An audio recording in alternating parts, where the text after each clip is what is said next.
Chapter 16. Daivasura Sampad Vibhaga Yoga. Spirituality and Materialism. Spiritual disposition. In the ninth discourse were indicated three kinds of nature, prakriti, belonging to sentient beings, namely, the nature of the gods, that of the asuras, and that of the rakshasas. The 16th discourse proceeds to describe them at length.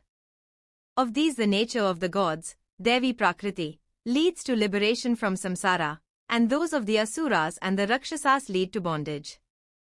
Accordingly, the nature of the gods will be described with a view to its acceptance, and the other two with a view to their rejection.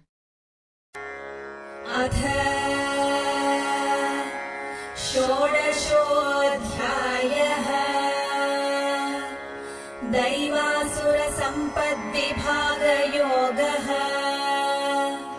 श्रीभगवानुवाच अभयं सत्त्वसंशुद्धिर्ज्ञानयोगव्यवस्थितिः दानं दमश्च यज्ञश्च स्वाध्यायस्तप आर्जवम्. Translation.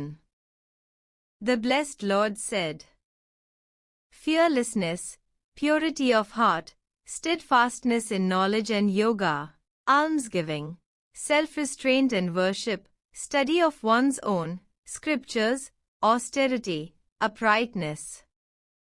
Purity of heart, purity of the antahkarana, sattva, abandonment of deception, dissimulation, falsehood and the like, in all transactions, that is to say, transacting business in perfect honesty.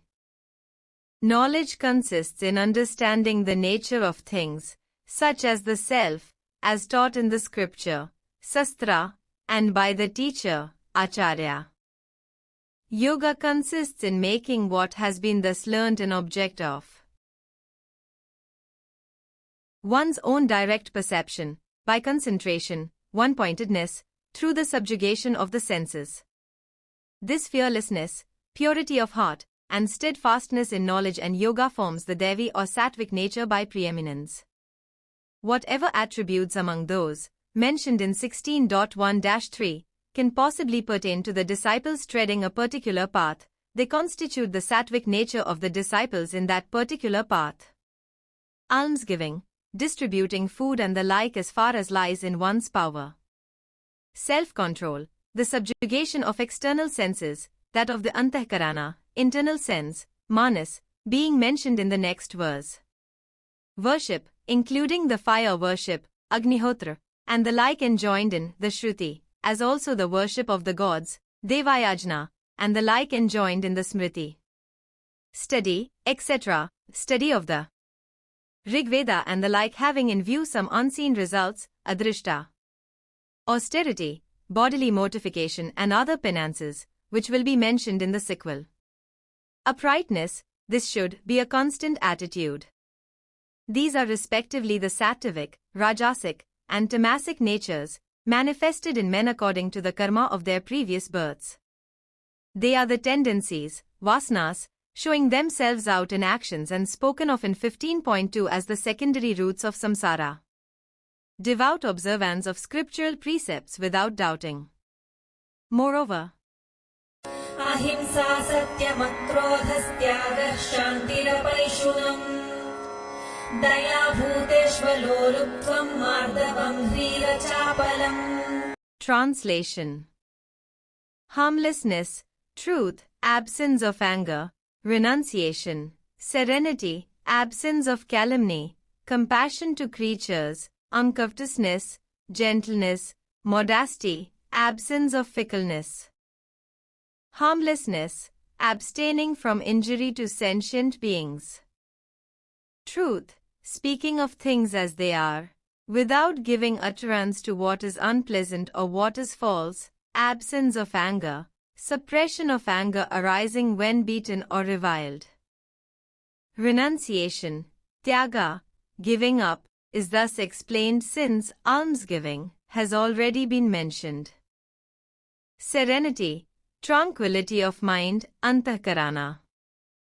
Compassion to creatures, to those in suffering. Uncovetousness, unaffectedness of the senses when in contact with their object. Absence of fickleness, not to speak or move hands and legs in vain. Karma Yoga or Jnana Yoga. The first three of the attributes mentioned here can be found in Jnana Yogins only, the rest being common to Jnana Yogins and Karma Yogins. The latter, the wanting in the first three attributes, are nevertheless classed among sattvic men. Moreover, Tejah Kshama Dhriti Shaucha Madroho Natimanita Bhavanti Sampadam Daivim Abhijatasya Bharata. Translation: energy, forgiveness, fortitude, purity, absence of hatred, absence of pride, these belong to one born for a divine lot, O Bharata. Tejas means energy, not brightness of the skin. Forgiveness, unaffectedness when beaten or reviled. We have explained absence of anger to mean suppression of anger when it arises.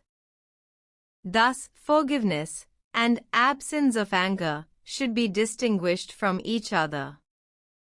Fortitude, that state of mind, antahkarana, which removes the exhaustion of the body and senses when they droop down, and upheld by which the body and senses no longer get dejected. Purity, of the two sorts, the external and the internal, the one being accomplished by means of earths and water, the other consisting in the taintlessness of mind and heart, in freedom from impurities such as deception and passion. Absence of hatred, absence of a desire to injure others. Pride consists in supposing oneself worthy of a high honor. These from fearlessness to absence of pride are found in one who is born for a divine lot, i.e., who is worthy of the powers of the Devas, i.e., for whom there is happiness in store. Materialistic disposition. Here follows a description of the demoniac, asuric, nature. Dambho darpobhimanascha krodah parushyameva cha Ajnanam chabhijatasya partha sampadamasurim. Translation: ostentation, arrogance and self-conceit, anger as also insolence and ignorance, belong to one who is born, O Parth, for a demoniac lot. Ostentation, pretending to be righteous. Arrogance, pride of learning, wealth, high connection, etc. Insolence, in speech, e.g. to speak of the blind as having eyes, of the ugly as handsome, of a man of low birth as one of high birth, and so on. Ignorance, misconception of duties and the like. Results of the two dispositions. The effects of the two natures are spoken of as follows. Daivi sampadvi mokshaya nibandhaya surimata Mashuchah sampadam daivi mabhijatosi pandava. Translation: the divine nature is deemed for liberation, the demoniac for bondage. Grieve not, O Pandav, you art born for a divine lot. Liberation from the bondage of samsara. The demoniac, asuric, nature leads to an unfailing bondage, and so does the fiendish, rakshasic, nature. Now, seeing some such question as, am I possessed of demoniac nature, or of divine nature, occur in the mind of Arjuna on hearing what has been said, the Lord again says, grieve not, you art born for a divine lot, i.e., you hast happiness in prospect. The materialists. Dvau bhuta sargo lokesmin daiva asura eva cha Daivo vistarashah prokta asuram partha me shruno. Translation. There are two creations of beings in this world, the divine and the demoniac. The divine has been described at length. Hear from me, O Parth, of the demoniac. Creation means what is created. The men who are created with the two kinds of nature, the divine and the demoniac, are here spoken of as the two creations. It is said in the Shruti, verily there are two classes of Prajapati's creatures, Devas and Asuras. Every being in this world is included in the one or the other of the two creations, the divine and the demoniac. The purpose of repeating again what has been already said is stated you. The divine has been declared at length, beginning with 16.1, but not the demoniac. Therefore, do you hear and understand the demoniac nature to be described at length by me in the sequel here in order that you may avoid it? The demoniac nature will be described to the very end of the discourse as an attribute of some living men, for only when it is recognized in the visible, its avoidance is possible.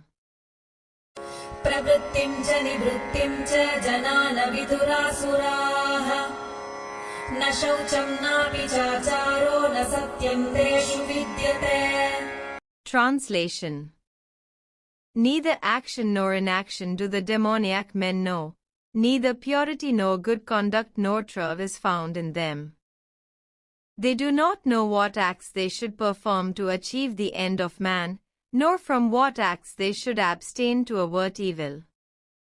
Not only do they not know action and inaction, there is neither purity nor good conduct nor truth in them. Point indeed, the demons are persons who are wanting in purity and good conduct, who are hypocrites and liars. The materialist's view of the world. Moreover, असत्यमप्रतिष्ठं ते जगदाहुरनीश्वरम् अपरस्परसम्भूतं किमन्यत् कामहैतुकम्. Translation. They say, the universe is unreal, without a basis, without a lord, born of mutual union, brought about by lust. What else? These demons of men say, as we are unreal, so this whole universe is unreal. Neither are dharma and adharma its basis. There exists no Isvara ruling the universe according to dharma and adharma. Universe is, therefore, they say, without a lord. The whole universe is, moreover, caused by the mutual union of man and woman under the impulse of IUST. It is brought about only by lust. What else can be the cause of the universe? There is no other cause whatever, no invisible cause of the universe, no such thing as karma. This is the view of the materialists, Lokaitikas, that sexual passion is the sole cause of all live-tag creatures. Man's life is guided by materialism. एतां दृष्टिमवष्टभ्य नष्टात्मानोऽल्पबुद्धयः प्रभवन्त्युग्रकर्माणः क्षयाय जगतो हिताः. Translation. Holding this view, these ruined souls of small intellect, of fierce deeds, rise as the enemies of the world * for its destruction. Ruined souls, having lost all chances of going to the higher worlds. Their intellect is small, as it concerns itself only with sense objects. Of fierce deeds, intent on injuring others. काममाश्रित्य दुष्पूरं दम्भमानमदान्विताः मोहाद् गृहीत्वा सद्ग्राहान् प्रवर्तन्ते शुचिव्रताः. Translation. Filled with insatiable desires, full of hypocrisy, pride and arrogance, Holding unwholesome views through delusion, they work with unholy resolve. चिन्तामपरिमेयां च प्रलयान्तामुपाश्रिताः कामोपभोगपरमा एतावदिति निश्चिताः. Translation. Beset with immense cares ending only with death, sensual enjoyment their highest aim, assured that that is all. They give themselves up to care. Sensual enjoyment, enjoyment of sense objects such as sound. They are convinced that this sensual enjoyment is the highest end of man. World. Sentient beings. Sensual enjoyment is the supreme source of happiness. There is no such thing as the happiness of another world. The immeasurable care as to the means of acquiring and preserving the innumerable objects of desire. आशापाशशतैर्बुद्धाः कामक्रोधपरायणाः ईहन्ते कामभोगार्थमन्यायेनार्थसञ्चयान्. Translation. Bound by hundreds of bands of hope, given over to lust and wrath, they strive to secure by unjust means hoards of wealth for sensual enjoyment. They are attracted here and there, bound by 100 bands of false hopes. They secure wealth for sensual enjoyment, not for performing acts of dharma. By unjust means, by robbing other men's wealth. The materialists' aspirations. Their aspiration is expressed as follows. इदमद्य मया लब्धमिमं प्राप्स्ये मनोरथम् इदमस्तीदमपि मे भविष्यति पुनर्धनम्. Translation. This today has been gained by me, this desire I shall attain, this is mine, and this wealth also shall be mine in future. In future, in the coming year this wealth also shall be mine, and thereby I shall be known to be a man of wealth. असौ मया हतः शत्रुर्हनिष्ये चापरानपि ईश्वरोऽहमहं भोगी सिद्धोऽहं बलवान् सुखी. Translation. That enemy has been slain by me, and others also shall I slay. I am a lord, I enjoy, I am successful, strong and healthy. That unconquerable enemy, say Devdatta by name, has been slain by me and others also shall I slay. What can these poor men do? There is none equal to me. In any respect how? I am a lord, I enjoy, I am successful in every way. Blessed with children and grandchildren, I am no ordinary man. I am alone strong and healthy. आढ्योऽभिजनवानस्मि कोऽन्योऽस्ति सदृशो मया यक्ष्ये दास्यामि मोदिष्य इत्यज्ञानविमोहिताः. Translation. I am rich and well-born.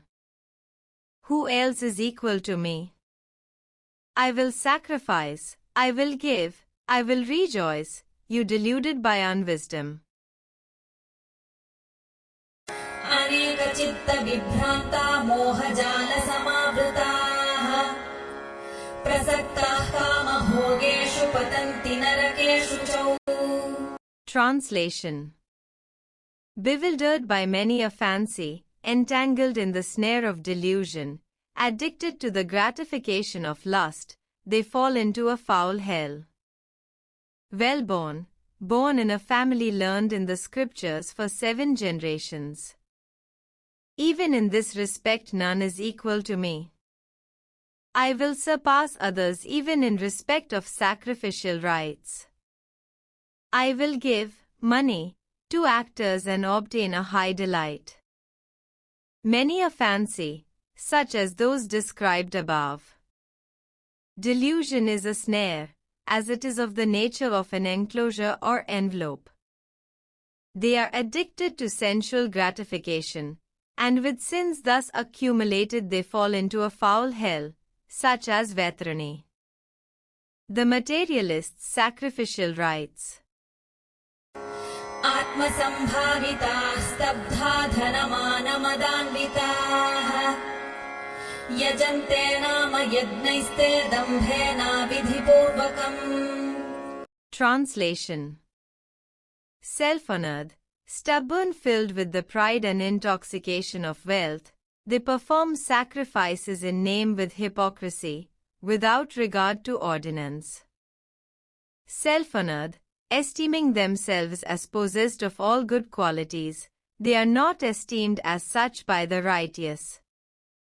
They perform sacrifices without regard to the several paths and obligations enjoined in the scriptural ordinances. The materialist's neglect of divine commandments. अहङ्कारं बलं दर्पं कामं क्रोधं च संश्रिताः मामात्मपरदेहेषु प्रद्वेषन्तोऽभ्यसूयकाः. Translation. Given over to egotism, power, haughtiness, lust, and anger, these malicious people hate me in their own and others' bodies. Egotism. They esteem themselves very high for qualities which they really possess and for those which they falsely attribute to themselves.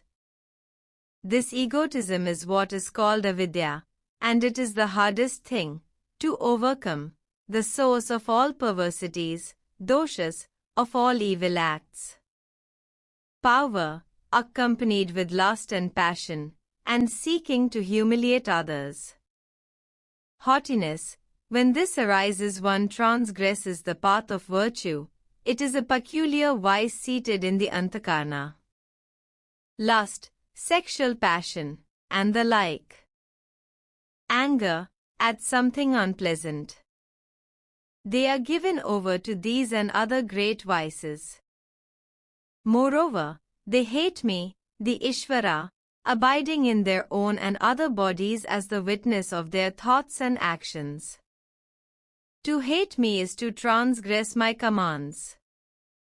They are malicious, jealous of the virtue of those who tread the right path. The materialists fall. तानहं द्विषतः क्रूरान् संसारेषु नराधमान् क्षिपाम्यजस्रमशुभानासुरीष्वेव योनिषु. Translation. These cruel haters, worst of men, I hurl these evildoers forever in the worlds into the wombs of the demons only. These, enemies of the right path and haters of the righteous. Worst, because they are guilty of unrighteous deeds, adharma. Worlds, paths of samsara passing through many a hell. Wombs of the demons, wombs of the most cruel beings such as tigers, lions and the like. आसुरीं योनिमापन्ना मूढा जन्मनि जन्मनि मामप्राप्यैव कौन्तेय ततो यान्त्यधमां गतिम्. Translation. Entering into demoniac wombs, the deluded ones, in birth after birth, without ever reaching me, O son of Kunti, pass into a condition still lower than that. These deluded creatures are born, birth after birth, only in tamasic wombs and pass into lower and lower states. Without ever reaching me, the Isvara, they fall into a condition which is still lower than they are in at present. Without reaching me, certainly there is no room whatever even for the supposition that they will ever reach me. The meaning, therefore, is, without ever attaining to the right path taught by me. The three gates of hell to be avoided. Here follows a summary of the whole demoniac, asuric, nature in which, in its three forms, the whole variety of asuric nature, though endless, is comprehended, which Being avoided, the whole asuric nature becomes avoided, and which is the source of all evil. The meaning on the whole is this: the asuric nature, as leading to a series of evils, is inimical to all human progress. A man should, therefore, try and shake it off while he is yet a free agent, while he has not yet passed into a birth which would make him entirely dependent on others. त्रिविधं नरकस्येदं द्वारं नाशनमात्मनः कामः क्रोधस्तथा लोभस्तस्मादेतत्त्रयं त्यजेत्. Translation. Triple is this: the gate to hell, destructive of the self, lust, wrath, and greed. Therefore, these three, one should abandon. The gate to hell, the gate leading to hell, narka. By merely entering at the gate, the self is ruined, i.e., is fit for no human end whatever. Since this gate is ruinous to the self, let every one abandon these three: lust, wrath, and greed. Here follows the praise of this abandonment. एतैर्विमुक्तः कौन्तेय तमोद्वारैस्त्रिभिर्नरः आचरत्यात्मनः श्रेयस्ततो याति परां गतिम्. Translation. A man who is released from these, the three gates to darkness, O son of Kunti, does good to the self, and thereby reaches the supreme goal. Gates to darkness, leading to hell, narka, which is full of pain and delusion. He who is released from lust, wrath, and greed will act for the good of the self, because of the absence of that by which obstructed he has not hitherto so acted. By so doing he even attains moksha. Let the law guide your life. The scripture, Shastra, is the authority on which all this renunciation of asuric nature and the observance of what is good are based. One would engage in these only on the authority of the scriptures, Shastra, not otherwise. Therefore, यः शास्त्रविधिमुत्सृज्य वर्तते कामकारतः न स सिद्धिमवाप्नोति न सुखं न परां गतिम्. Translation. He who, neglecting the scriptural ordinance, acts under the impulse of desire, attains not perfection, nor happiness, nor the supreme goal. Scriptural ordinance, the command of the Veda in the form of injunctions and prohibitions, giving us to know what ought to be done and what ought not to be done. Perfection, fitness for attaining the end of man. Happiness, in this world. Supreme goal, Swarga or Moksha, as the case may be. तस्मात् शास्त्रं प्रमाणं ते कार्याकार्यव्यवस्थितौ ज्ञात्वा शास्त्रविधानोक्तं कर्म कर्तुमिहार्हसि. Translation. Therefore, the scripture is your authority in deciding as to what ought to be done and what ought not to be done. Now, you oughtest to know and perform your duty laid down in the scripture law. Authority, source of knowledge. Scripture law. The scripture itself is the law, which says, you shalt act so and so, you shall not act so and so. Now, referring to the stage where the disciple is fit for karma yoga.